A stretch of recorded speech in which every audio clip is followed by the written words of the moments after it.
Grand Rising. Happy Sunday. And welcome to this week's strong Soulful Sunday. Glad to have you online. Glad to have those that are in the house, present and in the house. And we are grateful for this great day. We opened up with our drumming. And we will continue on the series that we've been talking about, the Kabbalah.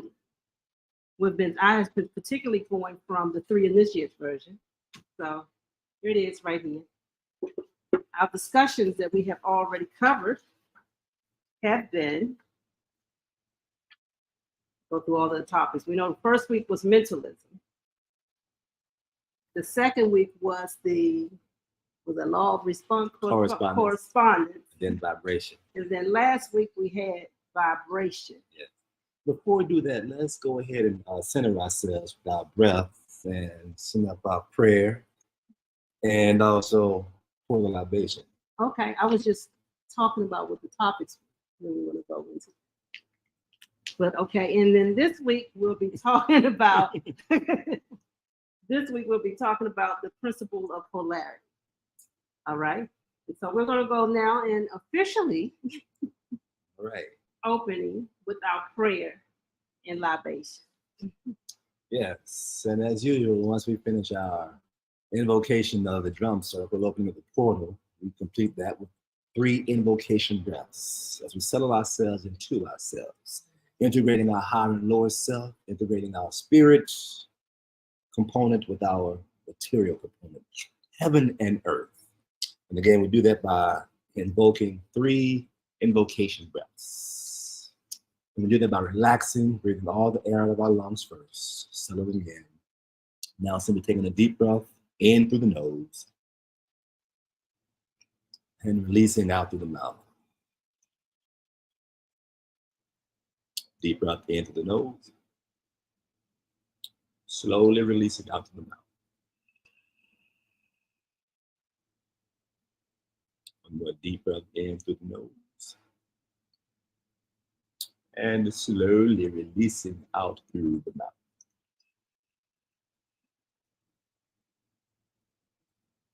Relaxing while releasing. Simply as breathing. As we settle into this now moment, we would like to give thanks for this now moment, as we do always in all ways. And also by giving thanks to all forms of our higher selves for assisting in the unification and integration of this moment. Giving thanks to Source Energy, Mother, Father, God, the partner through the Orishas, the Ifa, ascended masters, angels, archangels, deities, benevolent ancestors, and spirit guides. We give thanks for the assistance of allowing us to remember totally, completely, vibrationally, the experience of oneness. And as we do this, we also take this moment, this portal is open, to specifically honor those who have walked before us, our ancestors, with the pouring of the libation, signifying specifically our unification, our connection.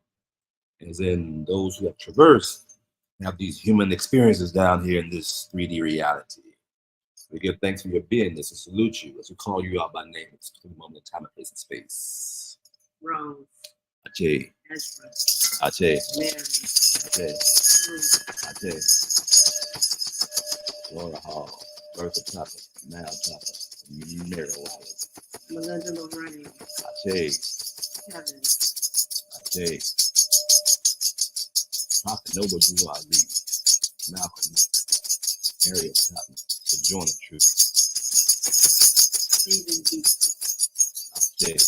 Martha Stewart.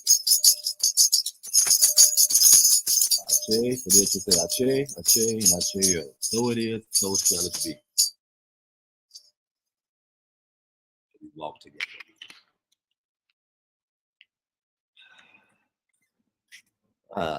In heaven high, St. Matthew.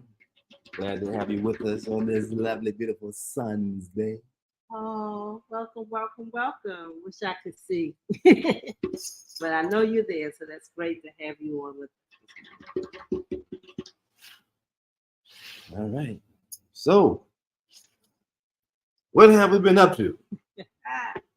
We review, what we discuss and any integrations or insights or experiences that support, this journey specifically with anything we've discussed over the last rounds. So again, we talked about mentalism and how what we think directly affects what we create and the energies of that. And knowing that all of these energies work together, there's a law of correspondence. So if we do something to ourselves, that same thing is happening outside of ourselves. The scripture says, as above, so below. Whatsoever is loosed in heaven is loosed on earth, and whatsoever is bound in heaven is bound on earth. And the same thing works to the reverse. If I am down here on earth and I am binding things, I am backed up by what I bound by heaven. It then, adds the support to what it is that I'm doing. So we look at that within the correspondence. And then we had the vibration. Everything has a vibration, a flow, a rhythm, if you will, within itself, as all of these principles work coherently and intertwine and pile upon themselves. Vibration, is it a high vibration? Is it a low vibration? Is this vibration lifting you up? Is this vibration empowering you in some way? Or is this vibration pulling you down, pulling you out of source in any kind of way? And so when you look at the vibrations, you then move to what we're talking this week, polarity, the extremes of those vibrations, the extremes of up and down, that's how we pull these corresponding laws all together. I'm going to reflect with just preparing for this week, looking at correspondence and polarity, because they were both so similar in the way I was seeing things. And then reviewing that this week, I was able to see correspondence was more of the what happens above and inside and outside of self, that there is a backup system to that, where polarity really looked at the extremes of that. You know, when you say good and bad, happy or sad, healthy or unhealthy, that's where you get polarity. Everything has an opposite, an equal opposite effect. You know, kind of like when you get to the rhythm of things, when they're moving, that rhythm carries you from one end to the other. You know, it was stated in science, things in motion stay in motion until acted upon by an outside source. So you could be flowing and then run into a situation that stops you. You could be in a good momentum and then something takes you off chart. So that kind of changes your polarity if you're not stable enough or strong enough to withstand whatever comes to you. Any thoughts? Anything? I thought you looked like you wanted to say something. Yeah, it's, just recalled, sharing last night in upload. It was interesting how these things come so powerful and heavy in the moment. And say, oh yes, that's great, we got it. Then sometimes it takes a trigger to bring them back. Because it's like, oh yeah, we did do this, didn't we? It was just last night. And that was my person has come to the resolve. As Precious Funaya was sharing about whatever we loose here on earth is loose in heaven, and bound on earth, bound in heaven, that law of correspondence. My person had the experience to gain the insight and feel the peace that accompanied this insight on that concept of my person, the same as we send the prayers up to heaven and look to receive blessings, favor, from heaven, from the source, from heaven. And the same as my person is able to send information, blessings, whatever information, back up to source. And the importance of that is, as my person is open to receive, they say, as you're blessed, those around you are blessed. The law of correspondence also implies physically and metaphysically. Those who are around you physically, like in physical space, physically as in we are connected in this 3D dimension, even though we may live in separate dwellings, and also non-physically as far as being in another dimension. Well, physically being in another dimension, we're connected in other dimensions as well. That's the belief and system that my person holds as a truism. And although we're sitting, like the two of us are sitting here having this dialogue on Soulful Sundays, there's also aspects of our being that are in other dimensions, doing other things, similar to this, maybe different from this. And so as these blessings come from heaven to earth for my person specifically, as it opens up and receives these blessings, then whatever entanglements, engagement that my person engaged with in other dimensions, they also receive those blessings. That's part of it.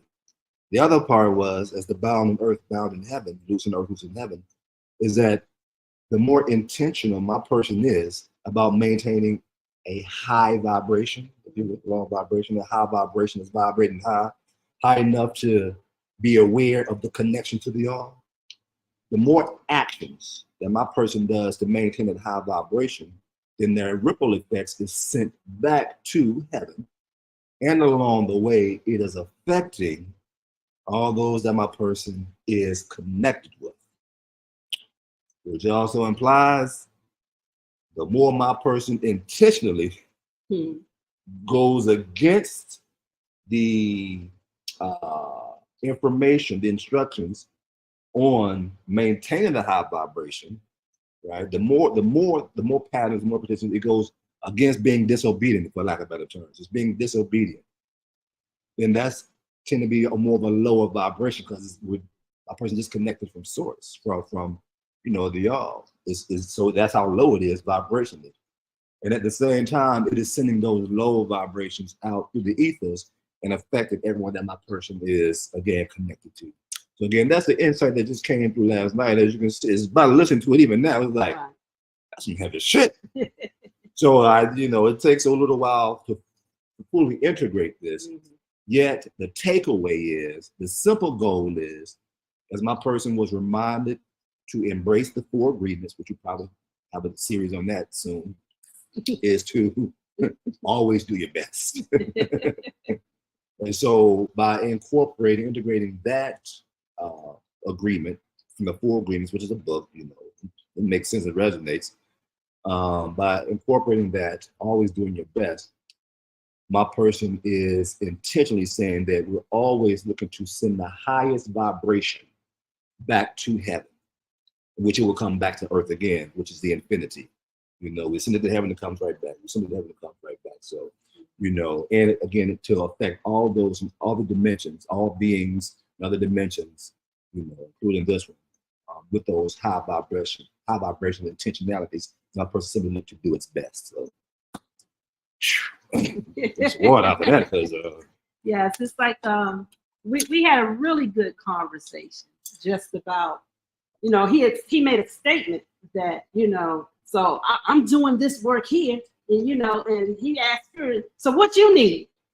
And then almost he felt almost a little bit correcting himself, or just clarifying and saying, this ain't an arrogance of telling spirit, yo, what you want, as much as it is a submission to spirit of, I am here to do your will. I am here to do that which I am called to do. I am here, open and available to serve humanity in the way that I was initiated through coming here to serve humanity. And as we were in discussion, I just thought about just my life choices. It's like, even when I studied theater and had opportunity to do professional work on off Broadway, worked in TV and film, produced and created my own productions and things. But all of the things that I gravitated to were those things that had things around helping people.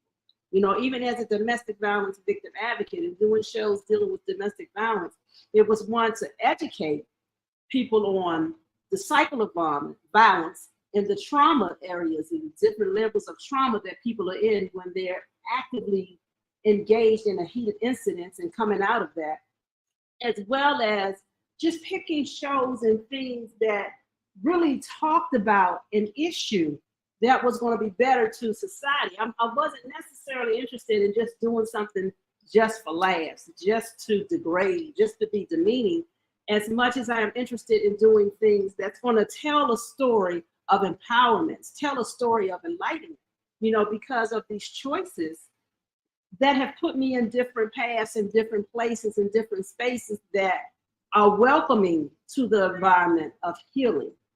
Even being here in Temple Mother Earth, it's an environment intended with the goal of healing. However they use the healing, whether you come and meditate, whether you meditate and use plant medicines, whether you just use a plant medicine, always in the space and mentality of, how do we heal? What does healing look like? And defining that for yourself. And so we start with the idea, the thought, the mentalism. Then we move into that space of correspondence, understanding that if I do something to you, I'm really doing that to myself. The scripture says, the least you do unto the little ones, you've done unto me. So it's working with that correspondence, and it's also working with that law of, this is the vibration. If it's high, you sending up and receiving good high things. If it's low, you pulling down. You're pulling down yourself, but you're also pulling down those around you. Ever had somebody that just complained all the time about everything? And you might be feeling good, and they come in and they start complaining, and you start feeling drained a little bit. That law of vibration, their vibration is playing on your vibration. I don't sometimes I could feel energy so messed up. I scream. I just have to release. I just literally scream. And when I do that release, it's like the vibration of that scream dissipates that energy that's pulling me down. Or I might cry. But I got to be careful in that cry, because you could cry and be, woe is me. This is always happening to me. This is always going to be like this. And it will be, because the vibration that you set in that cry, that this is always going to happen to me, this will always be this way, you give that vibration power. You give that vibration energy. At the same time, I can cry, I'm done. I had enough. I will no longer be here. You ever get one of those cries, get one of those things that just upset you in the way that you gotta make a change. You just determined, this will not be my story tomorrow, the next day, the next day, the next day. You think it. You cry about it. You make that vibration. Then you have that correspondence. I did this, and so this is happening. This is happening with me. This is happening because of me. If something happened to me, I have to then shift and move and create things into the vibration, into the rhythm. We talked about that next week, into the space of where I want to be. You had a thought? Not worth sharing.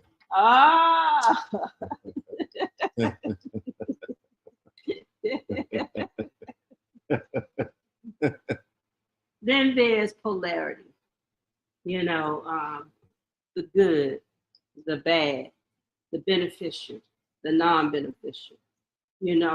If you are working and giving your due diligence at your best, there may be, well, according to law, there is something the opposite of that. You could throw in a towel. I quit. I'm not doing this anymore. What is to the benefit of that? Is it a space or time when you need to quit? Or are you quitting something that you really need to do? Sometimes that may look like, I have these issues within self that I need to work on to bring to a high level. But because the challenges and the obstacles and the tests that come to create the space for you to move to that higher level gets to be so demanding, we may quit.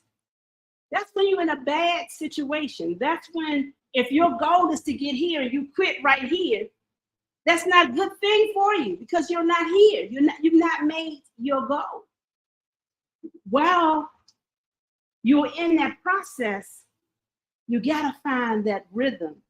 I can't not pull this in, but you gotta find that rhythm that maintains the course, that rhythm that keeps you moving. It's like when you're drumming.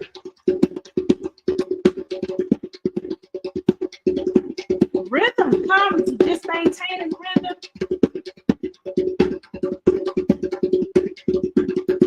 I have a whole lot of thoughts running through my head. This is that whole correspondence and getting it out my mouth. Just give me a second to just calm down. There you go. Drink some water. Calm down. Take some breaths. We just simply recapping. It's because so much is coming to me with these lessons, because like I said, we understand the laws. Shep was always talking about these laws, and I was like, well, let me look deeper at these laws. Give me a moment.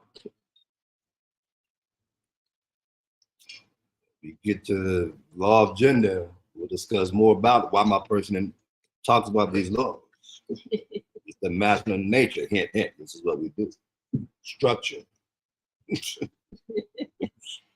And it's like, I'm telling you, I don't know if you all have ever read the Kabbalah and looked at these laws, but they all work together, and you can't really talk about one without pulling the principles of the other into it, because that's how intertwined they are. But when I was talking about rhythm, I know which we're coming up soon. I know for me, you know, understanding rhythms has really changed my vibration, and rhythm is what the focus of next week. Next strong polarity, good and bad. The choice to be good or be bad. What's good for me might not be good for the next person. What I deem bad might be something great to someone else. But the effect of it on humanity is what we need to look at. You know, if I'm out here killing people, am I at war? Am I killing people to save my life? Am I killing people to save other lives? What does that look like? Because the first thought of killing is bad. Is it good in defense? How do you look? Is there a way for killing to be good? Well, the scripture in that Christian Bible says that there's a time to kill, first of all. And because of what we're talking about, the law of duality, polarity, that's what Ecclesiastes talk about. There's a time to live, a time to kill. There's a time for war, there's a time for peace. There's a time to live, there's a time to die. There's a time to be happy, time to be. There's these, Ecclesiastes talks about these, the law of duality, polarity. So, and the simple answer is, there is a time to kill. There is a time to kill. There's a time to kill. And because it's a time to kill, does that make it good? Does that make it bad? And again, you look at the totality of that, the purpose, the need, the drive. Welcome. Come on in, precious mother love. You know, so we're talking about polarity today. And in particular, the question is killing ever good? Is dying ever good? It's going to happen one way or the other. There's attrition. There's cells that will die. There's cells that replace it and multiply. So that there begins to be an offset of the balance. But there's, you know, there's that in as well as the out. So don't condone it. But there are times when it happens. Often enough for whatever the incidental, accidental, on purpose reasons are. If everything happens, everything must change and everything happens for a reason. Yeah, a chef just quoted the scripture, you know, there's a time to kill. Okay. You know, and looking at that, I was thinking, well, what circumstances might one have to kill? And I said, if you go to war, you know, you're killing. Self-defense. You know, self-defense, you know, someone's attacking you, and you do that killing to save your life, you know, because it's you die or the other person die, you know. So we look at the situation of this being a space of a time to kill, but also, as you were speaking, I think even about our cells, not necessarily like the cells die every day in our body. We get new cells die or you wash. That's why you see all this stuff happen. Right. But you can also kill bad habits. You can also kill bad thoughts. You know, you can kill things that are detrimental to your environment. You know, and the gas station is a kill switch because you have to kill gas, to stop the, you know, so it has a name and a purpose, and the purpose is for good, to kill. So we're looking at something online. We just my person has been talking and speaking, you know, since definitely since you know, been on Soulful Sundays. And before then, it sees life as yes and no. This is the law that my person used to see things as yes and no. Right. The law of polarity. Absolutely. So what's good for us may be bad for someone else. Right, right, It's a good kill for us. right, right. But how do we feel about that? And then even inside of that, you know, you kill in self-defense. But I guarantee you there's a court date, you know, if you're here in the United States, that's going to determine whether or not, you know, according to the courts, whether or not they thought that was good, you know. Abortion. Say it again. The word itself.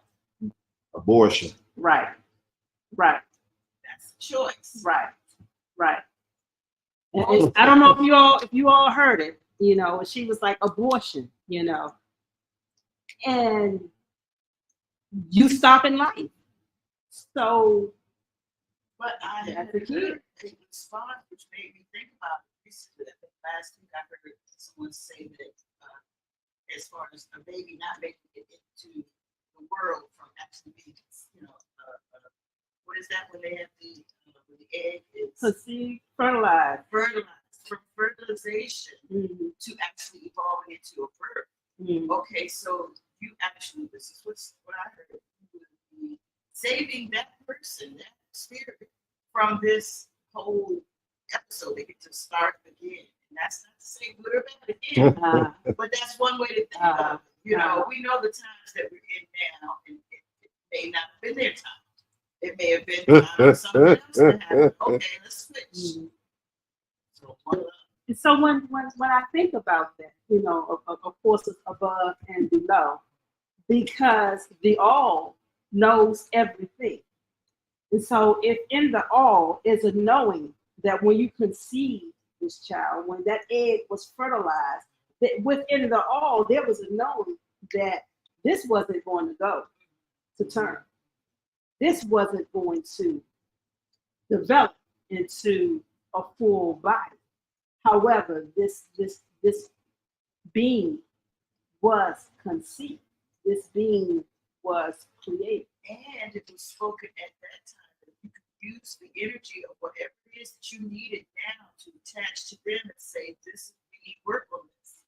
Can you also go back and include, you know, so if you're aware of what we call that, awake, tuned in to what's happening with the energy, if it never dies, it only re-phoenix. Right, right. You at that point can interject that energetic thought or seed into, okay, well, you know, thank you God for allowing me to have that opportunity to conceive that energy that was manifested.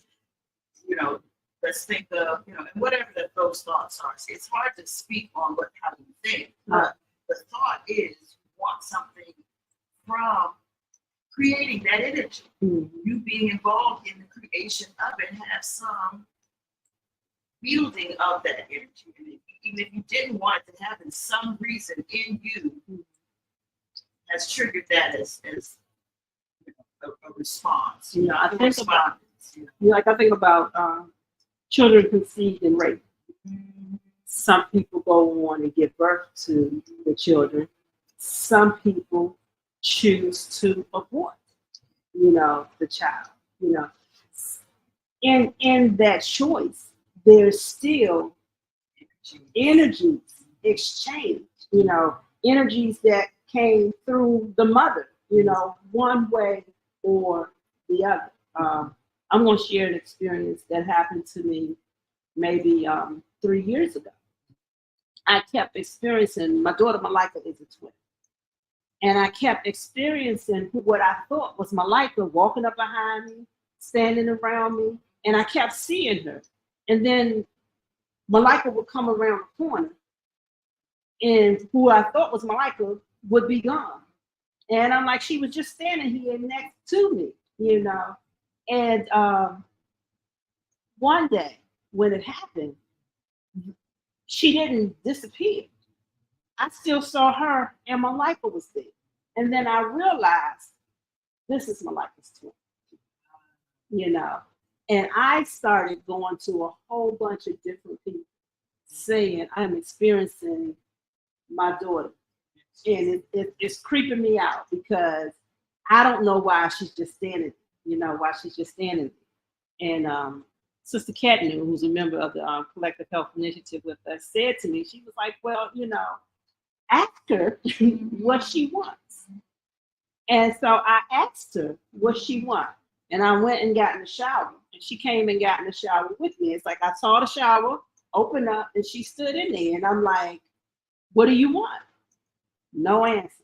Get out the shower, go to sleep that night. And in a dream, she wanted to know, why did I choose Malika and not her? And it was a series of questions about her not being here. And I had this whole conversation with her about what happened. And after the conversation the next day, I didn't get that creepiness. I didn't turn around and look, and she's standing there. It was as if she received the answer and all was well. And it's like I haven't experienced her, and maybe she'll come back now and know it's all good. But I haven't experienced her since. But at the time, it was a bit frightening, especially at the point where she and Malika was standing right there. So it's like to understand that energy doesn't die, and that it's probably at peace somewhere or reincarnated into another form. But to know that I experienced that and witnessed that and was there for that just opened my understanding to it doesn't die, energy doesn't die. And all of these laws that we're talking about are constantly at play. It's the matter of being able to understand where you are in the time and space of our present. But I also see that as a potential time for you to deal with what you might have been thinking in reference to why is one here versus the other. Right. So working out within yourself to be at peace with the fact that this was a joint decision of how it all happened. This wasn't each had their own part in it, Right. You Right. as well of what the results were in your spark space, Right. connection with the Almighty. Right. Any comments, thoughts, anything online? Yeah. All right. We missed the comment that the chef was about to reply. But did you recall? I apologize. It was, Well, yeah, it we was. kept rolling. It was just a simple comment on the perspective of saving someone, the abortion from coming into the world with all what's going on in the world, saving that despair, so to say. The other side of that, law of duality, they may have come as another Christ, come to actually be a major catalyst in for the awakening of humanity. So it could be coming for that. Unless someone knows why they're coming, specifically, they that in tune, to do that. But they that in tune to know that, then they will definitely be in tune and go, okay, if you come in here, we want to equip you with to make a difference. So they're saying that's the polarity on that. Right. Yeah, then also the polarity on I was just there too. Precious had mentioned Mother Fumnaya was discussing it'll come back, but there was two things. One came like right after the other. But that ability to make that choice. Oh, the free will piece. Again, yes and no. There's a certain level of knowledge that the universe has about what's going to happen. Yes, but also my person holds that there's a certain amount of information that they don't know what's going to happen, because as co-creators, that free will piece, at any given moment, in the twinkling of an eye, we can switch from the path that was going on. We could do something in the twinkling of an eye that has so much emotion, so much energy behind it, that it stops that karmic that was going that way. It erases the karma, and it puts the different karma path in trajectory right now. Like at the same time, we can again exercise our free will, be in this space where we flip the narrative. Again, and it sends the ripple effect throughout the multiverse, that the trajectory that all of our aspects was going on because of our actions here on a consistent basis, we switched that. They stopped in its place and began to go another direction instantaneously. My person holds that to be a truism, which is It goes along with the law of polarity, because which simply says that just as there's whatever thought there is or concept, there is the so-called exact opposite or different concept. So my person again is just sharing the different concept or the opposite concept of the dual concept of that concept of saving the baby. The baby could come to save humanity. You know, and hey, God, they know what's going to happen. At the same time, there's this exception where it's, man, didn't see that coming. God was like, shit, you got it now. We saw it. We'll take this matter along. We had this set up for you, but since you did that, shit, guess we're doing this now. And that's what heaven said. Well, I guess we're doing this now. We didn't see it coming. You know, so I'll put this whole Go ahead. I want to say something about changing horses in the middle of the street. Because you know, there's a saying that say, "Don't you can't change horses in the street," but I have seen it done. Right. And it's a skill, it's a talent, it's knowing how to tune into the elements of what's going on and be able to, you know, you don't have to know the quantum physics of it, but you know the science of it with yourself. Like, okay, you know, I'm watching this, I got this, or whatever, however the case is, that's how I feel that is. If you jump and ship, changing tracks, you know, changing horses in the middle of the stream, it's a choice. It's a choice. So, and back to where I was thinking about how you feel or how you think when you're changing the thought, because you know, you might call this whatever, I just killed whatever, however, but you have to say, you know, well, that's the same way when you sacrifice meat, when they Indians are sacrificing for Indigenous meat. They say, you know, thank you for giving your life for me. You know, thank you for giving me nourishment and things like that. So even if you replace some other good thing that you want that energy to be absorbed into for your behalf, so the parts in your hand, you can switch them just like it's a dream. I hate to say it like that. Right. I'm only Mentalism. Right. That's it. Right. Yeah. So it's in your mind. So love to say it like that then. Yeah. Duality. Right. It is, you have to pick your point and you know, that could be what you're drawn to next. Out of or into more of, you know, depending on which direction, you know, it's up to you. Like he said, it's mental, but the flow goes. You go with that flow. Like you see the dichotomy of polarity right in that.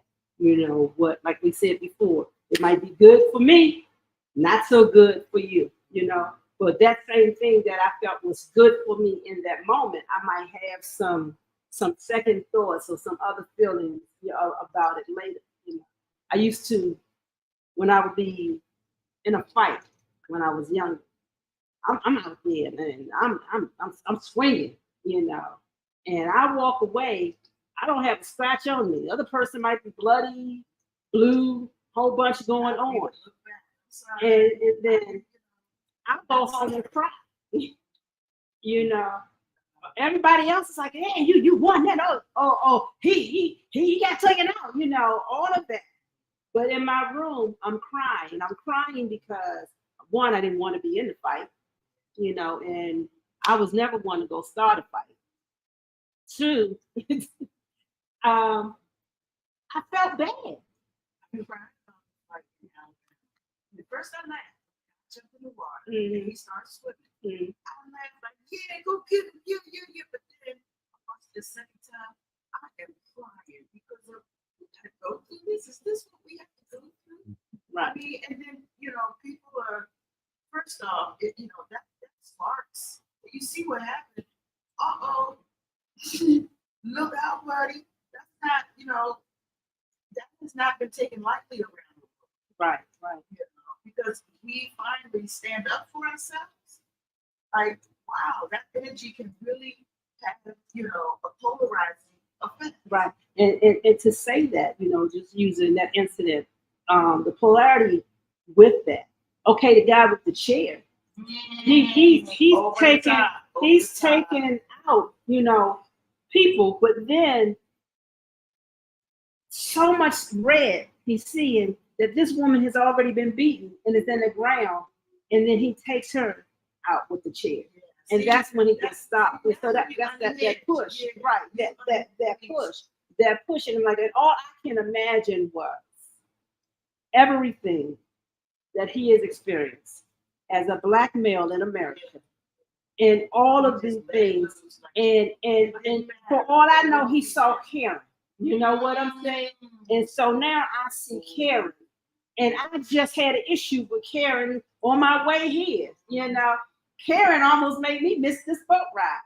And so all I can imagine is whatever his own internal triggers are right now.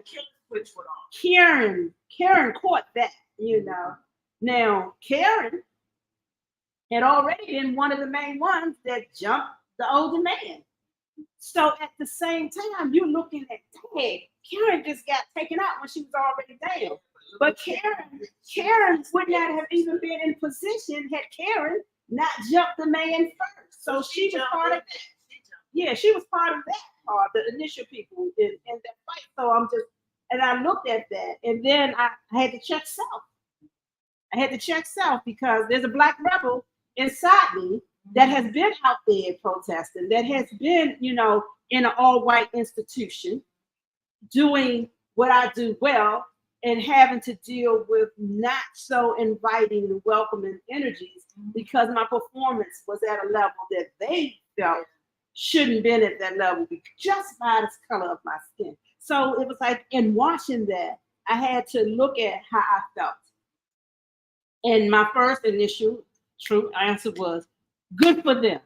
It's about time, because I had been saying many times, do you know if Black people, when they start beating somebody, if they all just jumped and beat their cocks down, that would end up, that has been my feeling. Then I had to sit and think. That triggers some other stuff. Right. I said I had to sit and think about that and go, how about I find a space or energy or use mentalism or any of my other gifts to just stop it, to not add to the negative energy, but cause it to stop.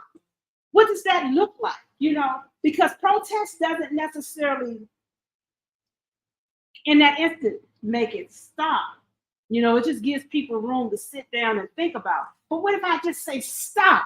Right. Well, let me tell you what happened at the rehearsal the other day. And let me just say this: in the middle of that, I felt like a queen, but I had to step aside because my two top musicians, two world-renowned, world-traveling, world-touring musicians, had to pick a note that they needed to verify, clarify, speak, be specific on. Loving having the love of music so much, this whatever being, you know, they would at each other. I get in the middle, I'm coming at them like, mother love. Excuse me, okay, that's right. Let's go back to you. Let's stop. Oh, they pushed me aside. And would not even look at me because they had their piece to say to pull out. And afterwards, one whispered in the other's ear, if you willing to die for a note, that's my nigga. I was like, oh my God, is that people? They were so in love with each other at that point. Like you would die over being that with this because you want to perform and everybody to sound like beautiful music. You know, that's like not that's like I'm being a team member, fighting for the cause of the team, being on point, on being, you know, so so it can go a lot of ways. I interjected myself in that way. Let me tell you another way that I excluded myself. This was in 8th grade. Okay, a group of girls had decided that they wanted to jump me. It started in actually 3rd grade. A group of girls, well, one girl in particular, badass, big mouth, tall, can fight, would fight others. Wanted to fight me. I didn't want to fight her. For like 2 years, she chased me after school, walking with a gang of girls behind her, like she wanted to fight me. And I got 7 brothers. I hurt you. I don't need to fight you to prove nothing. What are you trying to prove? I'm just walking home. So eventually my parents decided she needed a bodyguard. So this, my god brothers, starts walking me home, and I still do the same thing, not bothered, because nobody took putting their hands on me. So somebody runs ahead and goes to my mama's house. My mom comes out and says, "Bitch, if you don't fight her, you won't fight me." I hate to say it like that. But that's the honest to goodness truth. Because she's been witnessing this right here. She's been seeing this all these days, and she knows.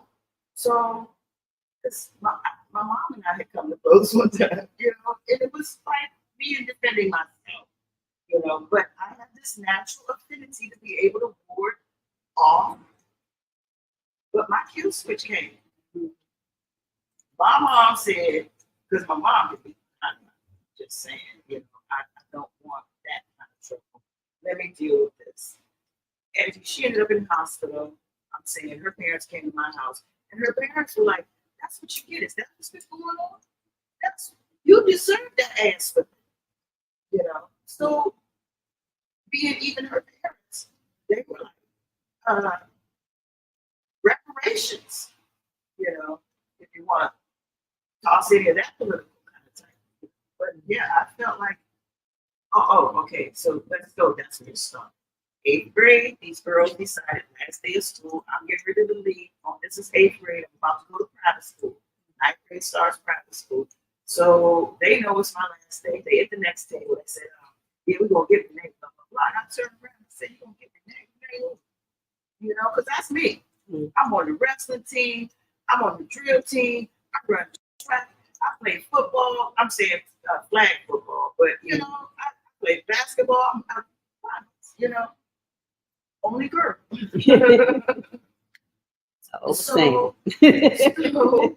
So they decided. So they said, "Oh no, not you, the other Renee." So I see her in the bathroom. I warned her, Renee. They said something at the table. Watch out. Right? So I go into my chemistry class. Going to chemistry. One of the girls, supposed to be my girlfriend, come in and say, "Excuse me, can we see Renee in the hallway?" Now you didn't sit there anyway. If I come back beat up and she come out with me, thing, right? So anyway, so she comes and she gets me out of class. Ends up that girl's son was probably my daughter. Interesting. But so we get around the corner. She comes get me out of chemistry class to go around my home class. 1, 2, ready, go. And the group 10 of them jump me. I pick up the smallest one. I use her like a raggedy hand dog. I whips their ass and whip them back. Get back, get back. And then let her go. She slides down the hall. They start running. We're going to get you out of school. Bodyguard. Remember in 3rd grade, I started having a bodyguard. But people started drawing themselves to me as a natural bodyguard. Let's just say that. So this Wilhelmina was my bodyguard. She said, so she was not there that day. This is why they did. So I call her on the phone. Guess what? This is payphone back then. Guess what? They said this, that, and the other, whatever, blah, blah, blah, after school. So she said, don't worry about it. I'll be up there. She goes to Northwestern, picks up a few girls from there, comes down to the school. There was a riot because the white boys who were on my side, who lived in my neighborhood, they were jumping in to help, right? The news posted it as a racial riot. It was not. It started, and let me tell you, this is where I decided I wasn't in it. Wilhelmina was like, no, you just go ahead home. We'll handle this. I got on the bus and said, well, my bus stopped to leave. Go ahead, catch your bus. I said, okay. Heard about it on the news. I'm like, good, Google it, look it. And it was not a racial riot. It was pegged as that because of the sensitivity of the time that it was. But they didn't know. I couldn't go back and say, oh, I claim I'm the person who did blah, blah, blah, I told them the truth, blah, blah, blah. But this is, me walking away, I felt like,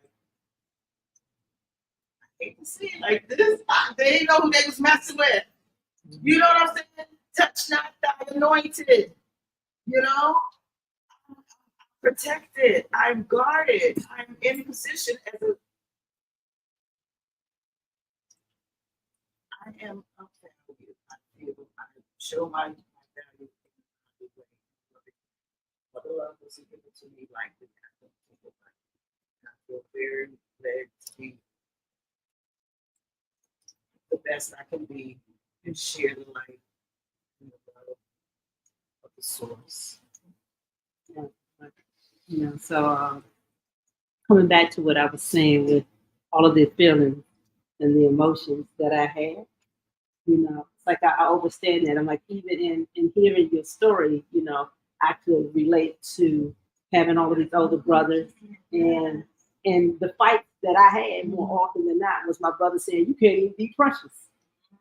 And so now I'm fighting somebody because they want to prove to whomever they can be precious. But you don't be precious, one, because she's already afraid. And fear, I think, gives somebody more power sometimes when you're in that fight because you want to make sure you come out unscathed. Where I didn't have physical scars, I had emotional scars. I had, mental scars because these things were being carried. So what seemed like really good, oh, you wanted to fight, for me wasn't good because why was I fighting in the first place? I didn't want to fight, And as I was talking about how I felt watching the videos of what took place in the Atlantic Brawl, my first thing was, we need to come back. But then coming away from that, going, how do we end these things without it having to escalate to such violence, And just thinking about assured Christ, speaking to the waters when the waves and things are raging, he was like, peace, be still, and then the waters were just still. How do we just say stop? How do we just say peace, be still? I guess we just say it. Peace, be still, and stand and know that that's what's going to be the end result. Peace. Everyone walks away, And I think about that even when there were a bunch of protests going on, and there was this one woman, one video I saw, and when there was a protest going on, and all of the guards and all of the people came at the women, and she said to them, "Stop! You're not moving any further." And I can see, I think she had an all white. I could see that she was someone in a spiritual way, and they stopped. But the one thing that kind of bothered me when I continued to watch that, though, after she got them to stop, she then began to torment them. All of y'all came down here thinking you were going to do such and such, but one woman, me, I told y'all to stop, and y'all stopped, and y'all, you know what I'm saying? So I was going, you got the result that you needed. But so you went from that spiritual place to the ego. You know what I'm saying? So again, when you had that good and bad on that thin line, I saw that, and I thought about what does it look like to do good and check the ego at the door, get the results that you need, but check the ego out the door, because I think had she remained in an humble place with that, it gave room for that to take residence in the men that did stop. Because inevitably, now I got a point to prove. And the next time I come at somebody, because they're going to remember the torment that she gave them after she made them stop. At the same time, that same torment that makes somebody else think, I don't want any of that. And so I still stop anyway. So it can have either effect.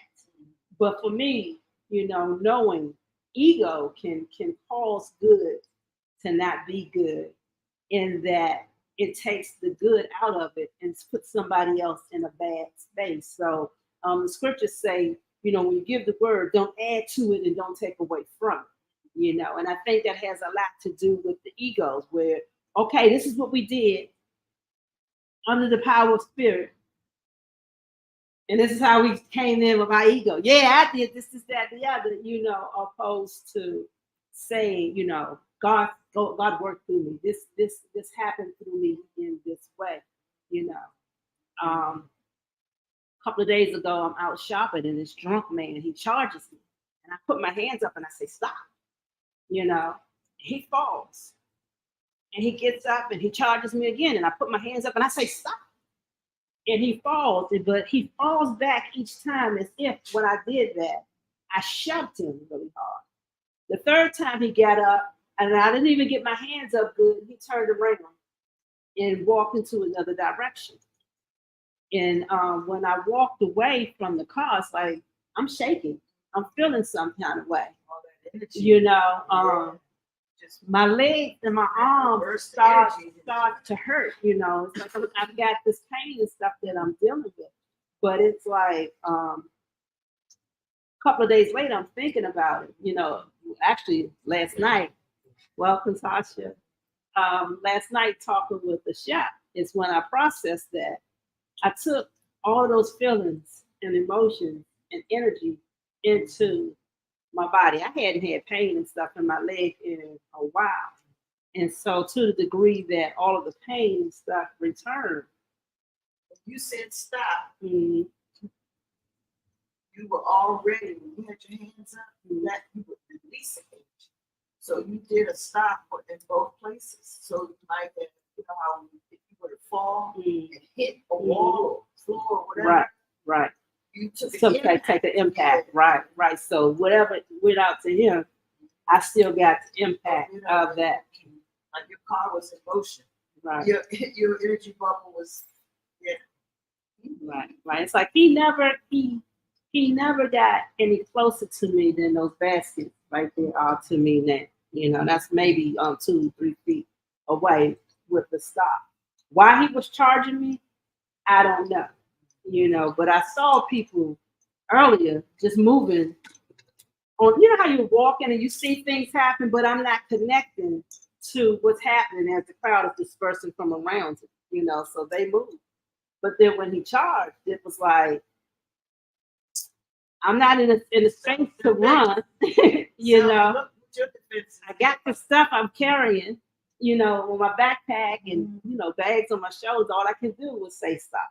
And then whatever energies went to him, he failed. He got up again, stopped. Whatever energies went to him, he failed. And the third time he got up, before I put my hands up, he just walked away. He went a whole nother way. I watched him leave for a minute. And then I went back to my car, you know, to recollect. It's like, but what if we can just use the mentalism and understand the correspondence of whatever we say is going to be backed up in spirit and do that, you know, to have things affect in a positive like we want it, you know, to move more in that space. Yes. And as we do that, we will also want to be mindful that there is a thin line, so to say, my person sharing his perspective on being able to facilitate that type of change. A person saw the yes and no in your person sharing. The yes, from my person's perspective, is when your person's being charged. So stop. You know, self-preservation. You like you're coming to harm yourself, so you got to cut that out right now. You know, now is not, we don't right now. The other is, generally speaking, the yes, the no, for example, with the, what they call it, the Alabama brawl. Stop. Peace be still. Everybody just stop. You know, from a certain perspective, there's karma to be played out. And this is a caveat. As my person looks at honoring the divine feminine, this speaks a lot about flowing, the art of flowing. Even when it comes to self-healing, for my person, it says, whatever emotions that it is feeling, don't stop those emotions. Let them flow. Let them be released, right? And then there's something to be gained from, okay, you release, you're good, you're calm. Okay, now let's discuss why this, and we can go into some type of resolve. However, stifling it can cause stagnation, which allows it to maybe come out even stronger the next time in a different way. So without that piece of, if you're going to say stop, peace be still, what's the piece to add to that says, this is why, this is how to remove, to shift the reason why it's being done in the first place. Because without that caveat, you may be simply setting humanity up for something much more worse. Because you just feel as though, it may be looked at as a judgment call, ooh, you shouldn't do that because that's not good. Let's stop that. You know, whereas in a sense, if you're getting it out your system, it could be good. So we will let you get it all out your system. And once it's all out your system, that let's say, okay, how do you feel now? You know, then say, why did you do? Then there's opportunity to go in and to look at, because the emotions isn't there, and you're able to really get to the bottom of things that way. So just sharing the perspective on the yes and no from a certain perspective on wanting to stop what appears to be bad things that are happening, riots, people fighting each other, you know, aggression So being taken out.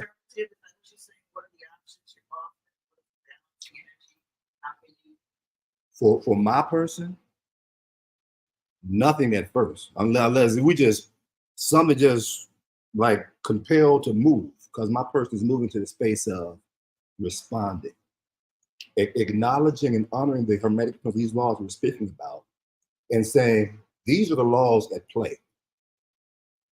Now, checking in real time, should my person assist in any way with what's happening, or should it just let it play out? And if it is to assist, it will get the full perspective on how to assist. If we want to say calm down, then there's going to be some after effect. There's going to be something that has after that my person will get instruction on what to do. Otherwise, it was like stay in your lane, not your business. They have karma to work out. So this is how my person is going to operate, you know, by being present enough to know when to and when not to, you know, which hold that judgment of that's bad, you know, or even that's good. If it's good, you want to keep going, keep doing it. But everything in moderation is the same. So we could be promoting good stuff, whereas there's a time, rhythm says there's a time to not, okay, let's calm it down. We want to party all night. You know, so you got something to do in the AM, you having fun, but hey, it's time to cut the fun out. You know, we stop having fun now because this is why we got this to go. And we know that if we're well rested, have good restoration, we can be on it, alert, acute, on point, baby. We got this, as opposed to, oh, I missed that. Oh, forgot. Oh, drop this. Ooh, because the energy is not there. Energy. Exactly. That's my person's again. This is our lifestyle. And also just to touch on the mother love piece. Another way of looking at the polarity, a few times that person has said, oh, I hate to say it. As mother love, why would your person hate to communicate? Why would your person hate to use sound vibration that has the potential to affect change? Just a certain perspective, if your person hate to say it, that's a vibration different from love. If a person would love to say it, it just adds to what is being said. And if a person hate to say it, why say it? If it hates to say it, it could be tension within oneself. I hate to say it, but I'm gonna say it. So here we go. We gotta say it, as opposed to, oh, we love to say this. It's two differently, good and bad. Love and hate, the law of polarity, are two different vibrations. They're the opposite end of the spectrum. So as your person speaks one, I hate, but then go ahead and do it. It was such a feeling like you love it. And I hate to say it, but girl, I said this and this is what happened.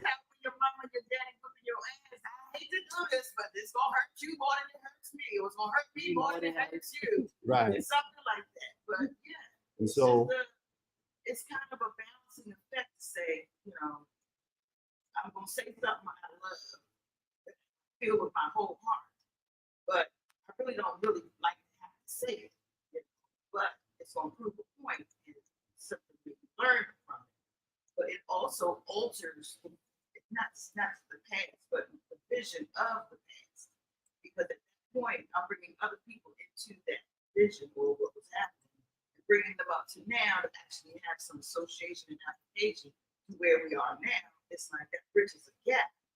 So there's a lot of moving parts in there. And I'm like, just sharing a certain perspective. Long drawn out story. Yeah, just sharing a perspective on polarity along with vibration. Love, hate, two separate vibrations. Doing something that you say you hate to do it, but you're going to do it anyway. Just saying how vibrationally, that may be looked at as something that's, you know, right. Just to recap real quick, we're discussing, you know, the principles from the Kabbalah, and today we're looking at the laws of polarity, you know, and how we address things. It's like What is it that you understand about the law? From my understanding, I am learning that we need both ends of the spectrum for balance. Okay. That is what I'm learning. So we need the light and the dark, the good and the bad, you know, the short, the tall, the fat, the skinny, whatever. We need both for balance. And I'm learning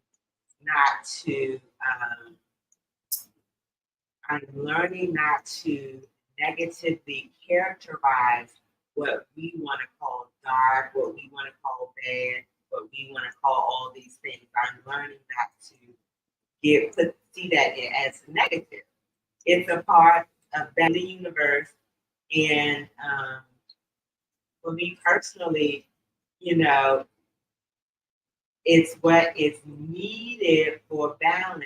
And coming from a Christian background, you're always told that dark is bad or some certain behaviors are bad and sinful, and you're living a life out of balance. And when things don't work the way you expect them to go, it's because you're out of balance. And so just coming from that and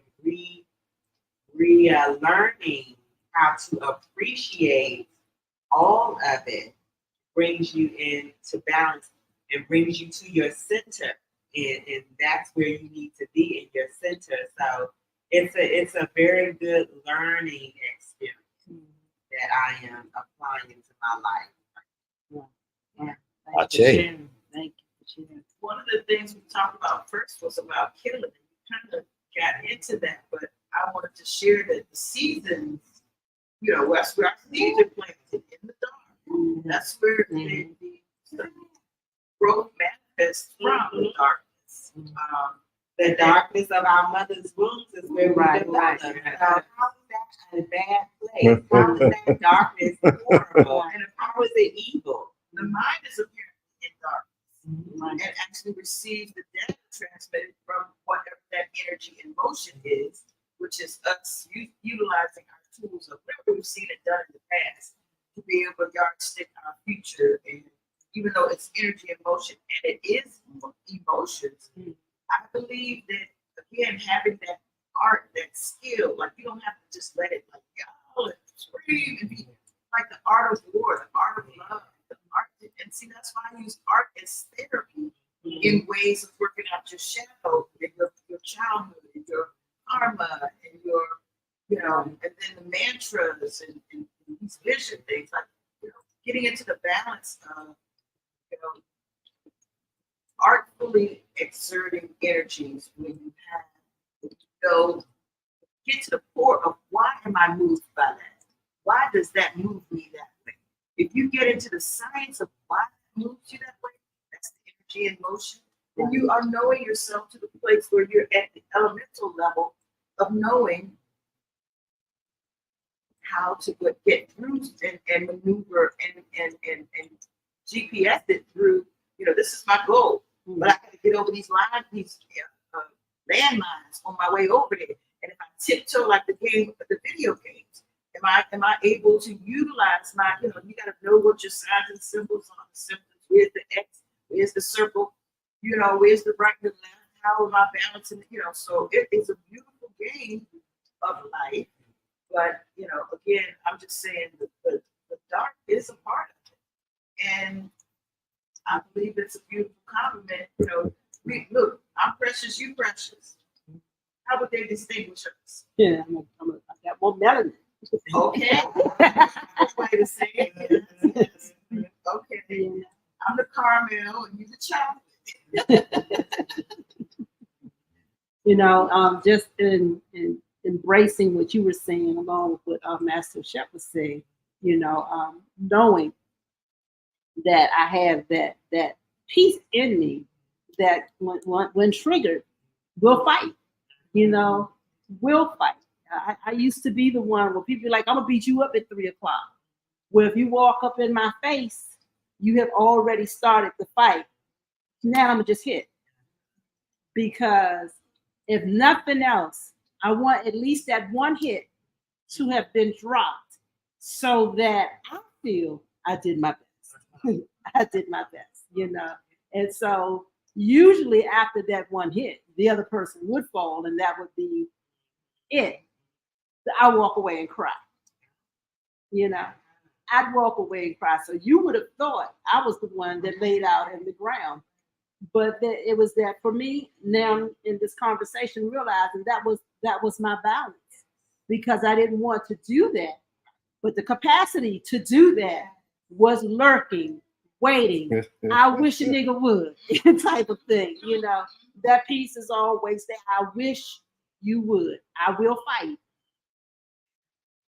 I was saying earlier, but I wanted to be in a place where I could just be like, peace, be still. And that be the balance. And then Precious Mother Love was and Ashep was sharing, but that kind of puts a discord in that peace be still. You know, maybe that person needs to be knocked out so that they then shift their behavior. Because peace be still may make them in some kind of way more upset, more aggressive.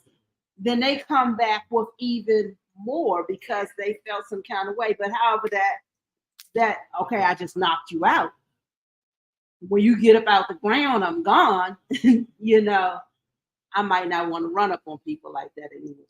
I might want to rethink some things. I might want to evaluate things before I just move, you know.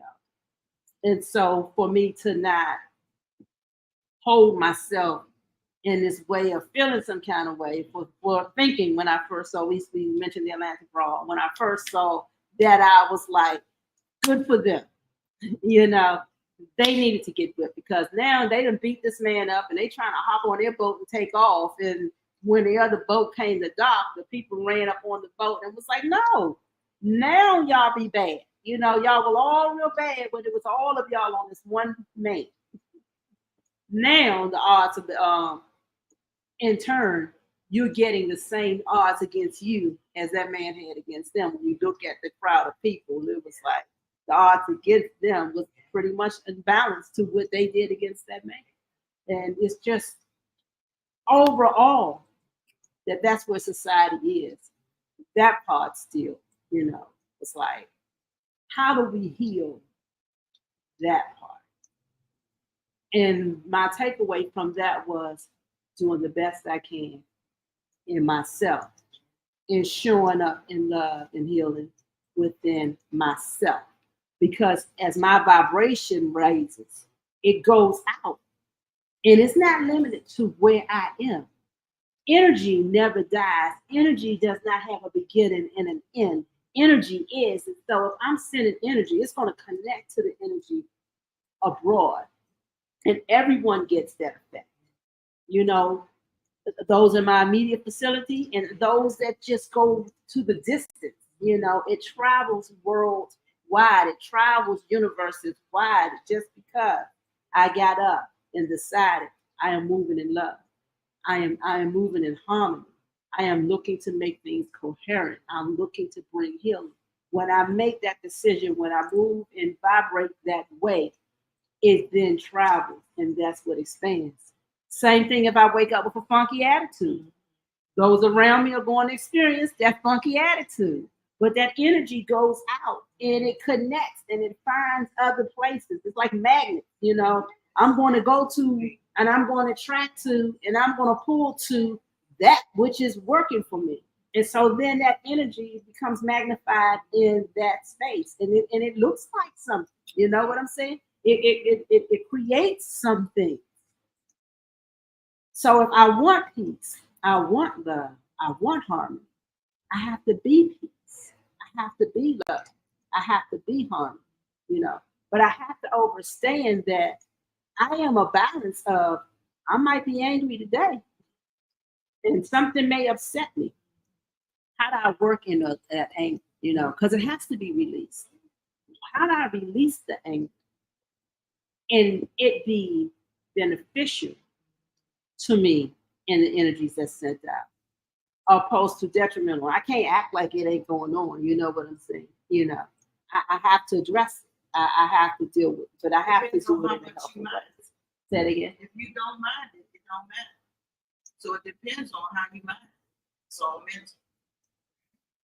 If the lesson is there for you, it's you to work on it. So you don't matter how anybody else take it. Right. Yeah. Absolutely. You actually have to Absolutely. change your own course, your own mind, Absolutely. your own heart, your own thought. Absolutely. You radiate that, then that's what you get back. Right. It's gonna continue to, wave out from you. Right. You know, she went back to the first week, the mentalism of the whole thing. You know, what am I doing? How am I? You know, this whole thing is it's mind over matter. You know, mind over matter. And whatever we create. Yeah, they do. Mentalism, correspondence, vibrations, what they did last week. And today we're doing polarity. And next week we're doing rhythm. Next week we're doing rhythm. You know, and even in today's conversation, rhythm and other pieces come up because it's a coherency. It all works together, you know, and it's all constant. And you might try to identify and talk about pieces, but you really can't talk about a piece without all of them because it's all whole. It's all part of the whole. You know what I'm saying? It's like I got a pepperoni piece. You know, you might talk about the pepperoni, but it's not a piece until it's in that pie with the sauce and everything else that becomes a part of that piece. It's an element of that, but each piece is an element of the whole, you know. And even using the hologram of wrong as an example, I am very careful how I characterize that behavior because, some people would see it as needless violence, and some people, would say, oh, it's justice. You have to be careful how you characterize things because even with that, there is a healing in that as well. There's a healing there. And so, it's somewhat course corrected. Yes, course corrected. I would agree with that. So we have to be careful how we want to characterize things and look at it from different perspectives. We have to look at it from different perspectives. The people the worker to start with him, he was doing his job in peace. He was not acting up. He was not contentious or anything of that nature. And so the other individuals were not at peace. Right. And so when that next group of individuals got involved, it was like a reestablishment or a realigning of peace. They were standing their ground. It was a realignment of peace, and some people would not agree with that because they don't like the way it was done, but it did reestablish peace. I mean, what is the difference in whether the police came in with their batons or when this boat finally got docked, the rest of the crew people got off the boat and then came in to assist their fellow crewman who was out there while they were at water watching him being beat. So you got to put all of that in place. We're on this boat. He is on the dock. He got off the boat and took the little boat over to say to the people, hey, we need to bring the big boat over. Can you all move? And he got beat down for making that request. Meanwhile, they're on the boat watching him. That could be somebody's daddy. That could be somebody's uncle, somebody's grandfather. And then we're all on the boat watching him get beat. Now, the young man was like, I can't wait for the boat to dock. So he jumps in the water because he's like, by the time this boat docks, that man could be dead. By the time this boat docks, that man could be dead. So him and his God self now enters the water and he swims to the dock and he goes in and becomes part of the brawl to now rescue the man that's being beat. When the boat docks, the rest of the crewmen come off the ship and they're running down to the scene, and holding those who beat the elder man accountable for their actions, So it's like you see all of that. But the difference would have been if it was police, then it's okay that the police came and was beating, you know, with the batons and stuff, you know. But even at that, the first persons, when you were watching the police response, the first person that they are grabbing and arresting are the people of color. Well, I tell you honestly, at first I laughed. Mm-hmm. I thought it was funny. There was a section that I thought was funny, especially when the guy jumped in the car. It looked like something you would have seen on America's Funniest Video. But if it was just that segment, you don't know why he's going over there. You just know he's trying to. But anyway, if it were, I watched it the second time. Because I could not believe that this is the energy that came about. It's like I just watched this energy storm develop right in front of my eyes. I'm like, oh my God, this is what happened with that energy. And this is what I'm observing. And I knew it was going to be very stirring for many people. And I had no idea what the impact was, but it depends. It might be some George Floyd levels. Yeah. Because you see who they arrested first. The first people they actually charged were Europeans. Mm-hmm. They did not charge us first. Mm-hmm. So this is another learning segment of America trying to be the land that is portrayed itself to be milk and honey, and of us having God as our center, which. I personally would like to take the opportunity to remind everyone in all dimensions the larger perspective of this law of polarity. God and the devil, so-called yin and the yang from a certain perspective. And so what that implies is that in this 3D reality, there are some beings that come from the God portal, there's some beings that come from the devil portal. We're right here interacting. And so this allows my person to have this peace of God that passes all understanding as it integrates one of the other, well, two other, but one of the main ones of the 4 agreements is don't assume. Don't assume nothing. So what it looks like, and don't take things personal. Those two, those in the 4 agreements allows my person to accept the actions of those who choose either, this is the grandest game again, either to fall into that devil portal or the God portal, the devil portal. And that may look like, for example, some people who may not choose to incarnate for the purpose of learning the life lessons to ascend. Some people just choose to, we come here to have fun, to get fat off the land, get fat off the heart. We don't care, look here, we know meditation, crystals, look, you gotta dial something. We will have fun. We'll get as much money as we can. We'll get as much sex. And we'll just enjoy this experience. You only live once. We don't care about that. We go do this, and whatever it looks like, that's how we get off into it. So my person allows that free will to express itself. Because from a certain perspective, with assuming that you want to go higher and to stop. Oh, stop! Don't do that. That's bad. You should do it this way. You should look at things this way because this is more a way of being in alignment. If the nigga don't want to get in line, then that's cool. Nigga don't get in line. Why waste my person's energy management on either looking to like assist directly or holding space? Or why can't we go?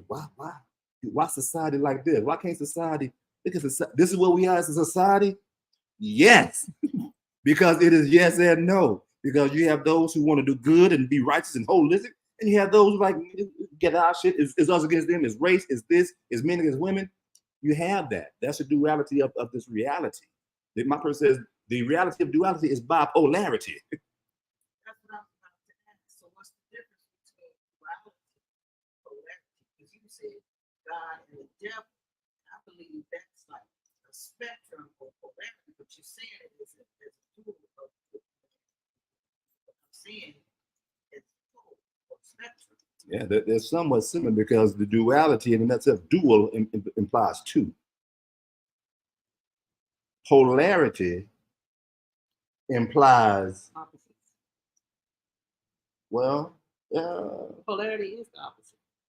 With the Which- spectrum in between. Right. Right. So duality could literally mean that you hold the polarity.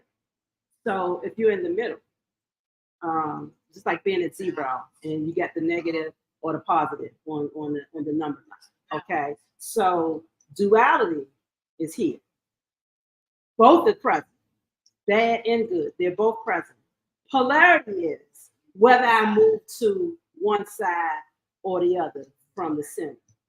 So that's how you get the differentiation. Because that was my whole, when I was studying, trying to figure out how to understand, correspondence, duality, and polarity, because all of the words seem so different.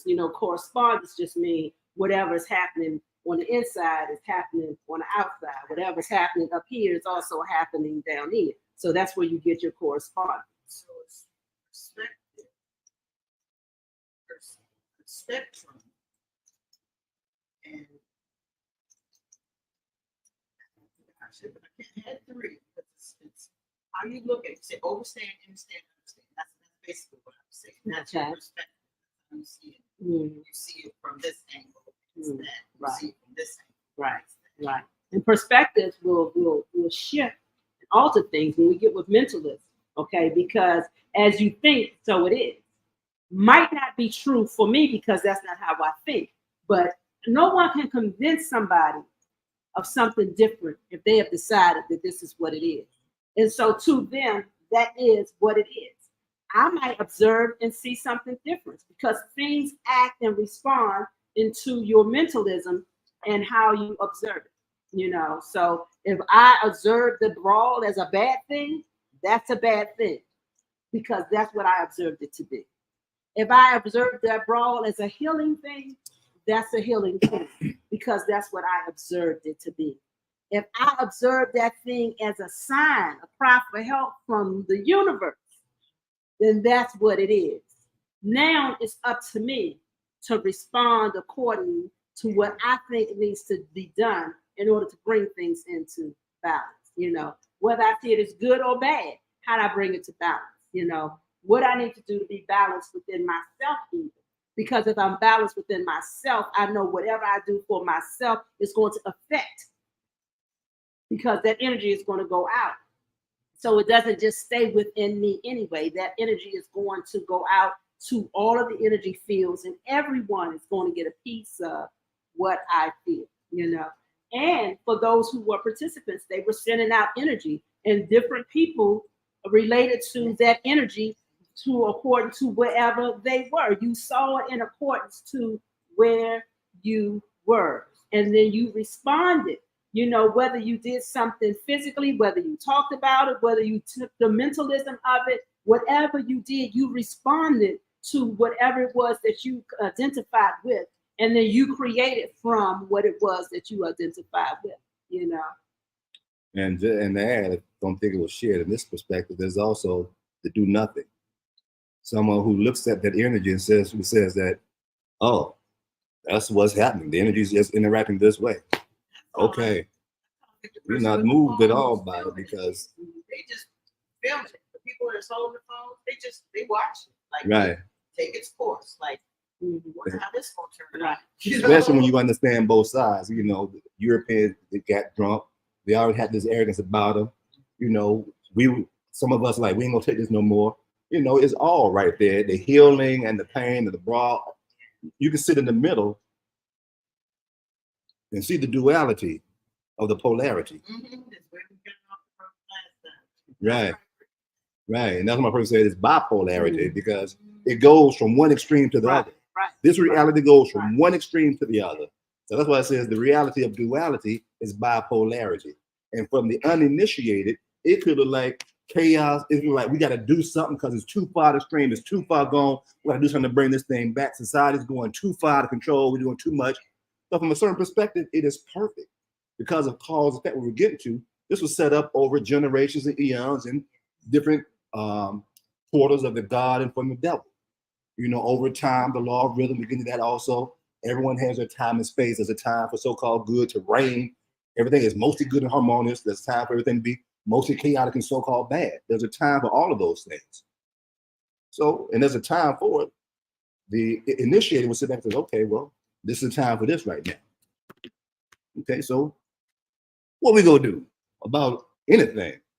About this or nothing? Or because just like if you drive and you walk down the street, you see a stop sign, you may stop, or you see a tree, or a lot of times we see stuff and there's no emotional feelings. We got to change this. Why the stop sign red? Why can't it be purple? Why the pavement black?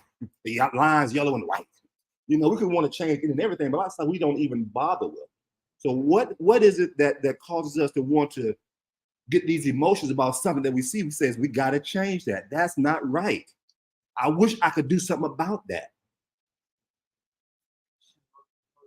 Right. What is that? So just putting these things out there. The law of polarity will indicate, hey, if we really want the peace of God, some people don't understand polarity, and a lot of times we just relax and let things be, go with the flow, open up to what's already sent from the unseen to manifest right now, because there's a bigger thing going on.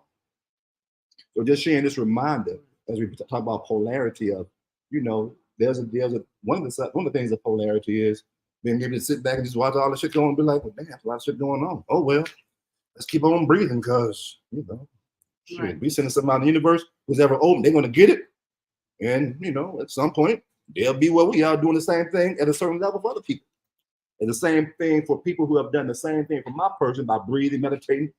Temple of Mother Earth is a good example.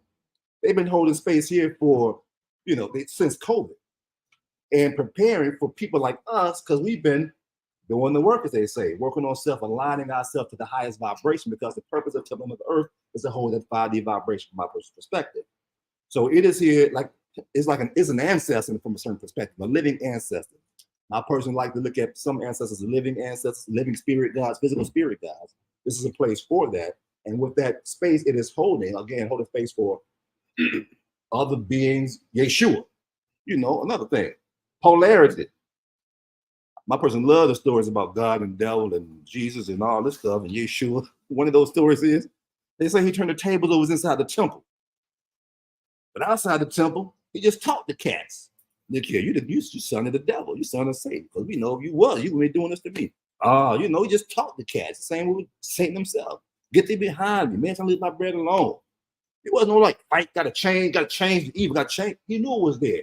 Only thing he did was, from my personal perspective, understand this, don't do it inside the temple. Do that shit on the street. That's what the street is for. Go out there and do that shit. Don't do it. This is a sacred space. Go out there and do it.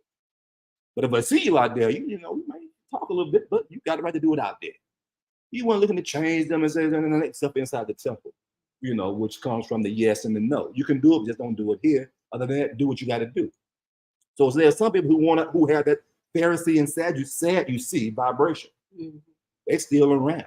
Roman Catholics, the people, the slave trade is all right here and there. So again, the initiate, those who are disciples, followers of unification, whether it be through Yeshua, through Buddha, we tend to see things as we embrace the duality of reality, which is the bipolarity. We're like, hey man, that shit, and from a certain perspective, what cool?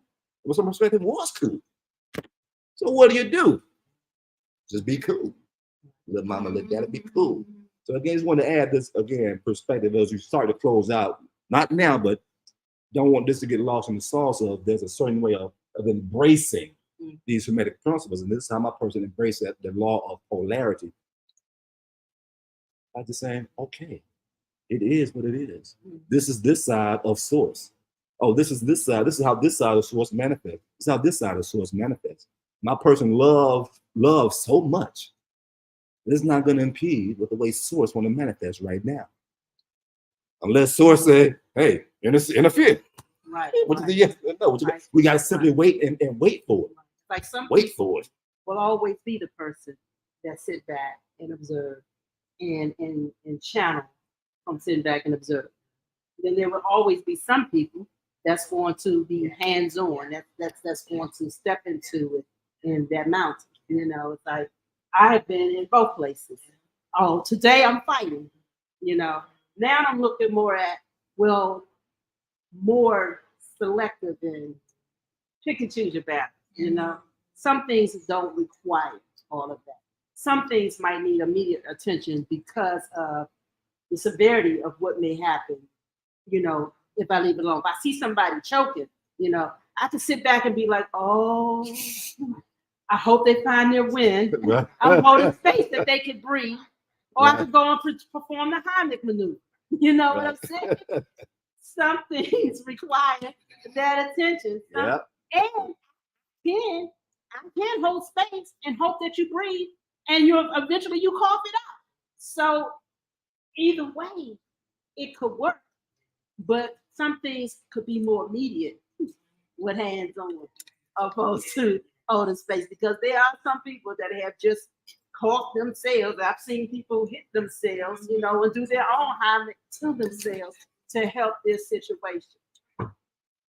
Thank you all for your share. I don't know, is there someone on? I don't want to make sure we're not missing anything. Well, Queen Mother Mbaki, Maimuna did shout out, says peace, love Queen Mother Maimuna Mbaki. 6,000 years up, 4,000 and so years over. Be wise, be intentional, be in my art. So that's her person's shout out, contribution. Right. Thank you, Mother.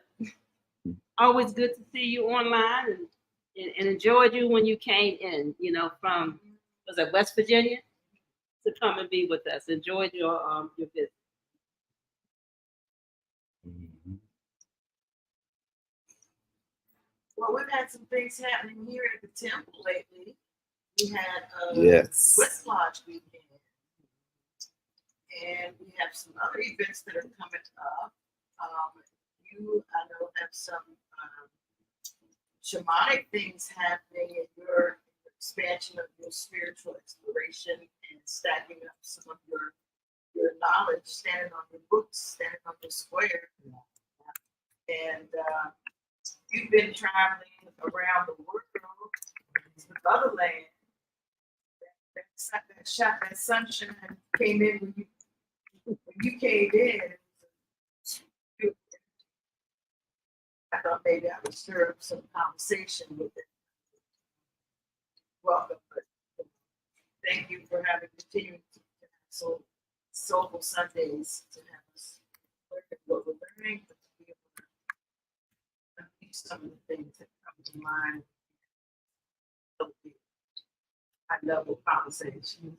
Like I love to be able to reflect and hear other people weigh in on things because these discussions, aren't to say anybody's right or wrong as much as it is to just think about, ponder, if you will, imagine things from another perspective because it may broaden your outlook, If everything is unto itself and in itself, we can color and paint things. And like I said, my experience may shade things a little differently. And your experience might lighten things a little differently, and our experiences together brings a unified understanding, especially if we're all trying to travel down the same road, if our end goals are in the same place. From a certain perspective, my person would sum that up as adding beauty to the world, as it is taken from its brother, Stefanos de Matias. We're going to get this name and know it at some sooner than later. The brother on Gaia TV, my person pulled from his teachings the alignment of the 7 hermetic principles with the 7 major chakras. And what it took from that, the law of polarity has a resonation with the sacral chakra. Because in a sense, we're looking at taking things that are opposite, putting them together and making something beautiful. That's what art is, because everything is separate. So you bring those things that are separate together and you can create beauty, art. The art and plus love equals wellness. Art plus love and art plus art equals what? Law. It was close, a little bit emotionally charged. When you've been emotionally charged, you're not as clear as when you're really settled into yourself. And the emotional charge was, again, as my person stated earlier, it has these perspectives that it has chose to integrate over the years on this journey. And sometimes it takes a trigger to bring them out as far as they naturally coming up. And if it's a trigger, sometimes it's a little shock. Oh, we aware of the trigger. Oh yeah, that's right. We did think about this. There's excitement about it coming back up from that way, as opposed to it naturally coming back up. Just being aware how things come back up from my person. Nonetheless, some of the more digs the concept of the law of polarity resonating with the sacral chakra, as in we bring these apparent or seemingly opposite things together to create beauty. Jazz and music and chords. You got these chords and tritones and sevenths, and dominant sevenths. Like, oh man, they're bringing some stuff that woo-wee, child. So, that's it. Just gonna add that little 2 cents to that. All right, all right. We're going to move now into the integrations of Right. loving. And yes, as we do, just to continue with the announcements that Precious Mother Love had stated, for anyone watching here or, now or later, it's in the chat, but it's also on the screen now. That's the website for Temple Mother Earth, templemotherEarth.org. So there you will find the schedule of events. And as I was mentioned, we have the Sweat Lodge that took place this strong end. And moving forward, the idea is to have the Sweat Lodge, on a regular basis, as well as other sacred plant ceremonies on a regular basis. Go to it's grandma, visit with grandma ceremony. So again, go to the website to get more information about that. As well as a reminder, on moon days, we do have the integration circles, where the men have their integration circles, the women have their integration circles, unless as a collective we decide to integrate together, then it's a co-ed integration. Yes, this Monday, so tomorrow. Yes, tomorrow is the Monday. Tomorrow is the potluck with the integration. So when you come, bring a dish, and expect to share and love and be in community. Yes. And so along with this, the potluck on this coming moon day, of course, every moon day is it's integration. This time it's potluck. We also want to share at the end of the month, we'll be doing another gateway meditation, in-person gateway meditation, which is an experience to allow one to experience vibrationally, being present face to face in a sense with source energy, and to use this time and space and place to facilitate, expedite our manifestations into this earth dimensions, bringing heaven to earth. From a lunar perspective, which is from the female, we're fertilizing the energy, we're connecting with source in a very fertile time. Is where it's open into the fullness, the light from the sun, which is the king, that hits the queen, which is the mother. And that energy is amplified and fertile for us to tap into the gateway as to initiate and launch our intentions, or whatever we want to bring from that energy. We're able to integrate it into the energy of what this technique is as a gateway, but the whole event is about the full moon and the energy thereof and the fullness thereof. So we tap into all fours. Yeah, and in that explanation about the love there, again, now can we point out the polarity of it all, as in the moon is illuminated. Because as we know, the moon goes around Earth. Sometimes it is full, sometimes it is not, and you can't see it at all. That's what we call the new moon, where you can't see it. It's still there, but you can't see it. Why? Because it's not being illuminated by the sun. So it is time when the sun illuminates the moon, she is full. The energy is different from when the sun is not illuminated. You can't see it. It's a different energy, different thing. The yin and the yang, the opposites of the moon when it's full and it's new, because the sun is exalting or not exalting. And that's a beautiful combination of polarity with the sun and the moon, the full moons. Well, the phases of the moon actually equate out to the relationship between the sun and the moon. It's as though it's that give and take, but it receives the light in the fullness as in the full moon. But most receptive, it's wide open. It's like the pupil. In order for you to actually get the fullness of the light, you're in the darkness. To see the light, your pupil disappears. And you see that halo as it disappears. That's a in relationship. That's having a relationship with the light.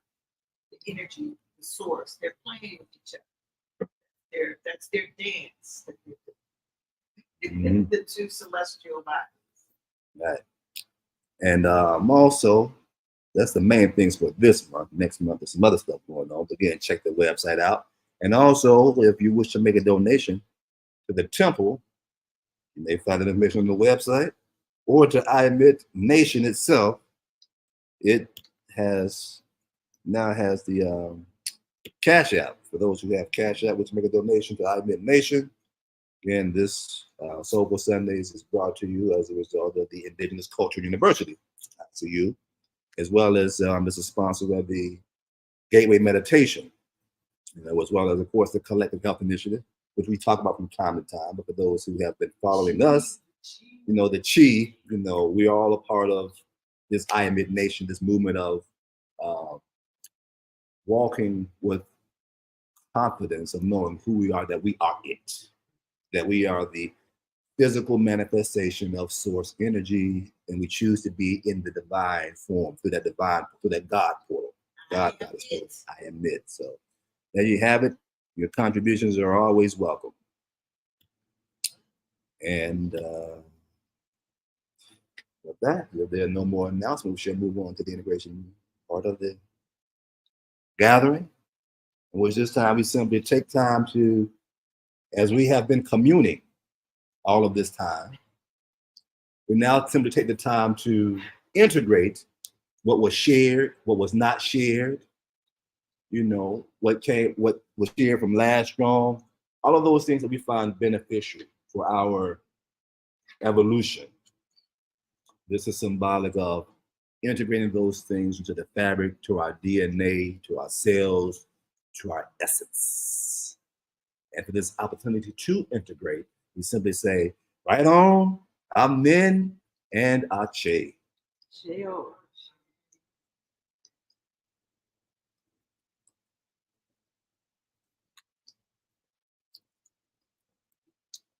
And as we officially close out, leave the physical space, but not the space from each other. We wish to also just simply again give thanks. Give thanks for the time to come together. Give thanks to all forms of our higher self for this opportunity. So as energy, Mother, Father God, the Holy Group, the Orishas, the Ether, ascended masters, angels, archangels, deities, benevolent ancestors, and spirit guides. Once again, we thank you for allowing us this opportunity to engage in oneness vibration, to feel, to experience the wholeness, the peace of God that passes all understanding, total connectedness. Until we call upon you in such a way, bid you adieu, right on, amen, and ache.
Right.